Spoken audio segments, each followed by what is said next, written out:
हाँ भाई, राधे राधे दोस्तों, नमस्कार, सबको प्रणाम, सबको नमस्ते। और एक ऐसे सेशन में आपका स्वागत है जैसा सेशन में कभी करना ही नहीं चाहता। अरे बहुत बार बच्चे के अब जो है अभी बढ़ गए दो तीन प्रश्न। पहला प्रश्न तो क्या हो रहा है आपके साथ में कि सर पढ़ाई नहीं हो पा रही है ना, पढ़ाई हमसे नहीं हो रही। दूसरा आपके प्रश्न है सर कि भय लग रहा है, धीरे धीरे क्या होता जा रहा है, डर बढ़ता जा रहा है। तीसरा, किसी लोगों के ये दिक्कत आ रही है कि हमारे कॉलेज के एग्जाम भी चल रहे हैं, इसके साथ में अब हम रीट को मैनेज कैसे करें, ये भी हमें समझ में नहीं आ रहा है। ये भी एक बड़ा प्रश्न हो गया। नींद बड़ी समस्या बनी हुई है ठंड के समय में, है ना। अब इन समस्या का समाधान भी हमें करना पड़ेगा कि क्या करना है। पहला प्रश्न की पढ़ाई नहीं हो पा रही, क्या उपचार है इसका? नहीं हो पा रही, नहीं हो पा रही। भाई आप मुझे कहते हो सर पढ़ाई हो ही नहीं रही है हमसे, तो क्या करें? आपको मुर्गा बना के कहें कि पढ़, कान पकड़ के बिठाएं कि पढ़, या पीट करके कहें कि पढ़ो? नहीं हो रही ड्राइव, नहीं, आवश्यकता नहीं होगी तो नहीं हो रही होगी। इसमें आप क्या कर सकते हो? ड्राइव पैदा करो, अंदर चालक लेकर के आओ। पढ़ाई नहीं हो रही है मतलब मोटिवेशन नहीं है। अब मोटिवेशन नहीं है तो लेकर के आओ, इस कमी का एहसास करो कि ये जीवन के लिए बहुत जरूरी है और इसको प्राप्त करना है। अब मेरे से ऐसा मोटिवेशन आप आसे मत करना कि पढ़ाई नहीं हो रही है तो सुबह उठ करके अपने माँ बाप का चेहरा देखो कि जब रीट में आपके साथी लग जाएंगे तब आप उनको कैसा चेहरा दिखाओगे। इस तरीके से मोटिवेशन मेरे से नहीं होगा। ये नहीं किया तो तुम्हारे है ना, तुम्हें ये ध्यान करके सुबह उठ करके जब आप अपने ब्रश के ऊपर पेस्ट लेते हो तो ये सोचो कि नौकरी नहीं लगेगी तो ये पेस्ट जो है आपके इस रीट से आएगा। ऐसा मैं नहीं कह सकता, है ना। ऐसा मेरा स्वभाव भी नहीं है कि ऐसा, ये प्रैक्टिकली नहीं है ना। ये लोगों को भ्रमित करने के भाव है। आप इमोशन से किसी व्यक्ति को जीत नहीं सकते हो, उसके अंदर ड्राइव ही पैदा करना पड़ेगा। हम साइकोलॉजी पढ़ाते तो साइकोलॉजिकल अकॉर्डिंग ही करेंगे। ये सारी गौण बातें कि घर के अंदर आटा आपके रीट से आएगा, अरे रीट नहीं निकलेगी तब भी ये तो आएगा, ये बंद नहीं होगा। भूखा थोड़ी सोएगा व्यक्ति, कैसे न कैसे तो कमाएगा। ये मोटिवेशन जो होते फालतू होते, इन पे ध्यान नहीं देना। पढ़ाई नहीं हो रही है, ड्राइव पैदा करो।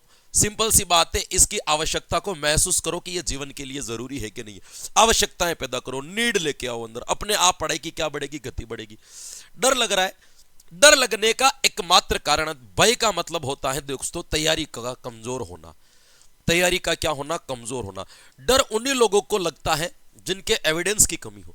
यदि आपको ऐसा लग रहा है कि आपके अंदर डर बैठा हुआ है तो आपको पढ़ाई की गति को बढ़ाना चाहिए।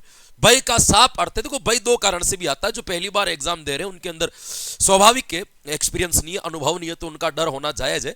लेकिन अगर आपको भय लग रहा है तो पढ़ाई की तैयारी को थोड़ा सा बढ़ाए, डर अपने आप समाप्त हो जाएगा। युद्ध में जाने वाला व्यक्ति वही डरता है जिसको अपने आप के ऊपर भरोसा नहीं हो कि मैं जीवित आऊंगा या सबको समाप्त करके आऊंगा, तभी उसके अंदर डर आता है। तो आप भी युद्ध में जा रहे हो, डर का कारण है मैं स्किल्स को थोड़ा और बढ़ाना पड़ेगा। तो थोड़ी बहुत जो जहां आपको कमजोरी नजर आ रही है, जो जो सब्जेक्ट आपको मुश्किल लग रहे, उनको तैयारी करें और उनको थोड़ा सही करने का प्रयास करें। खूब समय है आपके पास में अभी तक, ऐसा नहीं है कि कोई टाइम खत्म हो गया कि कोई आप कुछ नहीं करवाएंगे, बहुत टाइम पड़ा है। एक इन बच्चों की दिक्कत आ रही है, सर हमारे कॉलेज के एग्जाम चल रहे हैं, बीएसटीसी के एग्जाम चल रहे हैं, बीएड के सेकेंड ईयर के एग्जाम चल रहे हैं, ये भी एग्जाम होंगे, दोनों कैसे मैनेज करेंगे? आज दिन तक कोई कॉलेज के एग्जाम में फेल हुआ है क्या? मुझे ये बात बताओ। हमने इतनी डिग्री की है, हमने भी इतनी एमए कर रखी है, हम तो कभी पढ़ के नहीं गए, हमें तो किसी यूनिवर्सिटी ने आज दिन तक फेल नहीं किया। कौन कॉलेज के एग्जाम में फेल होता है? और कॉलेज में कौन से आपको 90% बनाने? एक पासिंग मार्क्स चाहिए 45-50%, लेकर के आ जाओ कैसे भी करके। 50% भी नहीं लेकर के आओगे, क्या कर लोगे? उसके अंदर कॉपियां भरनी है, वैसे ही पास हो रहे हो तुम। कॉलेज का लोड ही क्यों ले रहे हो आप? मुझे बताओ कौन फेल हुआ आज दिन तक बीएड में, कौन फेल हुआ आज दिन तक बीएसटीसी के अंतर्गत? कोई यूनिवर्सिटी किसी को फेल नहीं करती है, आप निश्चिंत होकर के। तो कॉलेज के एग्जाम को आप कंपटीशन के एग्जाम से मर्ज क्यों करो? सिंपल सी बात है, हमें रीट की तैयारी करनी है। एक आध घंटा सुबह शाम जिस दिन एग्जाम हो उस दिन 3-4 घंटा पढ़ लो केवल आपके कॉलेज के एग्जाम, और कॉपियां भर करके आ जाओ। पहले पेज से लेकर के आखिरी तक पेज तक भर दो, मैं कह रहा हूं आपको कोई फेल नहीं करेगा। भाई मर्जी हो जो लिख दो, सारे प्रश्नों के उत्तर लिख दो, पहले पेज से लेकर के आखिरी पेज तक लिख दो, आप पास हो जाओगे। काम इसमें क्या लोड लेना? इतना साल हो गए पढ़ते हुए, इतना तो हमारा अनुभव है। तो कॉलेज के एग्जाम से कोई आपको लोड लेने की जरूरत नहीं है। एक अंतिम चीज आपके और आ रही है कि सर पढ़ते पढ़ते क्या आ जाती है, हमें नींद आ जाती है। अब भाई नींद आ जाती है तो ये तो मूल प्रवृत्ति, इसका तो हम क्या करें? नींद आ जाती है, सो जाओ। भाई नींद आ रही है तो सो जाओ, इसका एक मात्र तरीका है, नींद निकाल लो।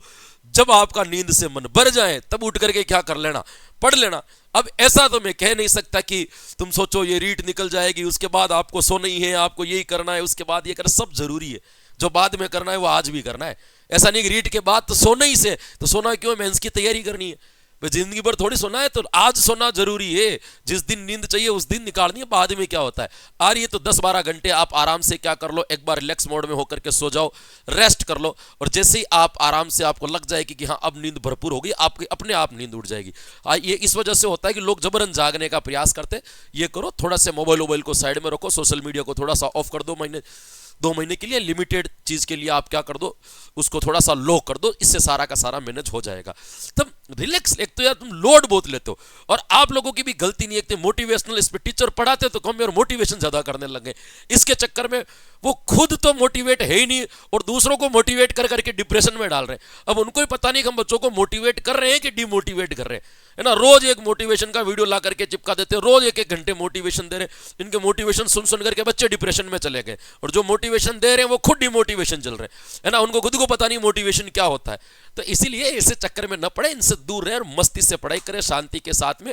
ये एग्जाम है, इतना सा एग्जाम है, यूं निकाल देंगे, क्या बड़ी बात है। हम आपके साथ में प्रयास करते रहो, शुभकामनाएं साथ में, 100% निकलेगा। मस्त रहो आप, तो आनंद में रहो, और जितना पढ़ सकते हो उतना क्या करते रहो, पढ़ते रहो। फिर मिलेंगे एक नए, बस मेरा मोटिवेशन इतना ही होता है ना। मेरे से कोई कहानी वाणी कहीं नहीं जाएगी, फेंकी नहीं जाएगी, काल्पनिक बातें मेरे से होनी, जो वास्तविकता है वो मैं बता देता हूँ कि रियलिटी यही है, और उसी के अकॉर्डिंग आपको चलना चाहिए। ऑल द बेस्ट, लगे रहो, और 100% सिलेक्शन लेकर के मिलते हैं वापस 28 फरवरी को आंसर की के साथ में।